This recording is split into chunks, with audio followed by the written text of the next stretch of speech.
Kay Ma'am Hides po kayo.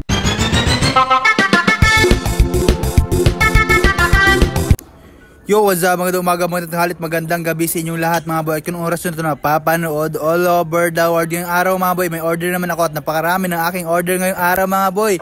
17 orders tayo ngayon mga boy. Huy, for the goal. A few moments later.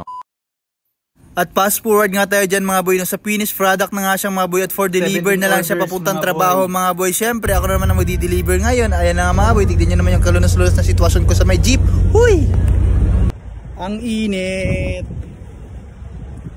Fast forward gani tayo dyan mga boy, nakarating na ako ng trabaho dyan. Syempre bago ako pumasok dyan is nag-deliver na muna ako ng kanilang mga order mga boy. Sobrang sarap sa pakiramdam mga boy na dati is pinapangarap ko lang makakain ng sisig. Ngayon ako na mismo ang nagbebenta at naggagawa ng sisig mga boy. Ang gusto ko lang naman is sana magtuloy-tuloy yung mga ginagawa ko na to. At syempre para din naman sa atin to, at sana matulungan nyo rin ako mga boy. Alam nyo na kung anong hiningi ko sa inyo. Baka napapaisip kayo bago pala ako nagnegosyo pero marami na akong customer. Syempre pag may nadaan sa harap ng counter namin is inaalok ko. Syempre wala nang hiyaya to, pakapalan talaga ng muka. Huy! Siyempre pati yung ticket dyan, walang ligtas. Shoutout sa'yo boss.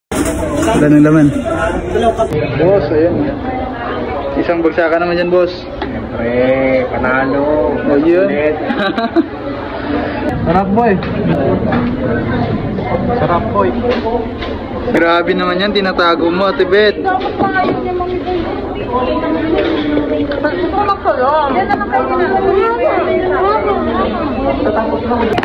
At hanggang dito na lang mga boy ang aking videos for today's order mga boy. Syempre shoutout nga pala sa aking mga solid followers dyan. Maraming salamat sa araw-araw yung pagsuporta sa mga videos ko. Syempre always remind you mga boy, mag-ingat palagi. I love you so much.